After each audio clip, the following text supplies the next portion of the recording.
तो ये सवाल तो हम सभी के मन में आता है कि मोनोलिंगुअल होना चाहिए, यानी एक लैंग्वेज सीखनी चाहिए, या बाइलिंगुअल होना चाहिए, दूसरी लैंग्वेज सीखनी चाहिए। तो साइंटिस्ट का कहना है कि बाइलिंगुअल होना यानी 2 लैंग्वेजेस सीखना, it's a great mental challenge, it improves concentration, it improves problem solving skills, it improves creativity and it is a great exercise for the brain.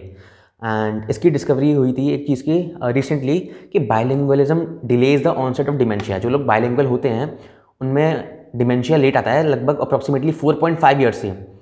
तो because it is a confirmation of cognitive reserve. Cognitive reserve क्या होता है? Reserve of thinking abilities, cognitive abilities. And सवाल ये आता है कि bilingual होने का, दूसरी लैंग्वेज सीखने का बेस्ट टाइम कब होता है?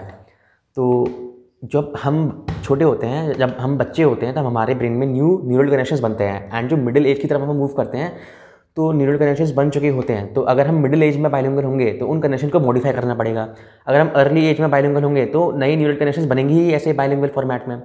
एंड एक ग्रेट हॉर्मोन स्ट्रीट नाम की एक संस्थान थी जिसने 2023 में स्टडी कंडक्ट करी। उसने लोगों को 3 ग्रुप्स में बांट दिया। एक वो जो मोनोलिंगुअल थे, दूसरे वो जो बाइलिंगुअल अर्ली बाइलिंगुअल्स थे जिन्होंने बहुत ही ज़्यादा शुरुआत में बाइलिंगुअलिज्म सीख लिया था, एंड थर्ड वो जो लेटर बाइलिंगुअल्स थे। तो इनमें डिफरेंसेस ये पाए गए कि जो अर्ली बाइलिंगुअल थे, जिन्होंने अपने ज़िंदगी के शुरुआती टाइम में बाइलिंगुअल बन गए थे, जो दूसरी लैंग्वेज सीख ली थी, उनका कॉग्निटिव एबिलिटी बेस्ट थी एंड उनके न्यूरल कनेक्शन सबसे ज़्यादा स्ट्रॉन्ग थे even at rest of the brain.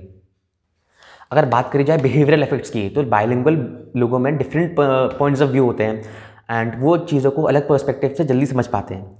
ये ऑब्जर्व किया गया है साइंटिस्ट एंड रिसर्चर्स के द्वारा कि जो व्यक्ति की पहली लैंग्वेज होती है वो उस लैंग्वेज में बोलते वक्त हल्का सा इमोशनल होता है, एंड जो व्यक्ति की दूसरी लैंग्वेज होती है उस लैंग्वेज में बात करते वक्त हल्का सा रैशनल ज़्यादा होता है। क्यों? क्योंकि जब हमारी पहली लैंग्वेज होती है, जो हमारी मदर टंग होती है, उसमें हम फैमिली से बात करते हैं, it involves emotions, deep emotions. And जो हमारी दूसरी लैंग्वेज हमने सीखी होती है, इट इन्वॉल्व्स रैशनैलिटी, क्योंकि हम उस लैंग्वेज को वर्क प्लेस पे या स्कूल्स वगैरह में यूज़ करते हैं। So being bilingual is the best.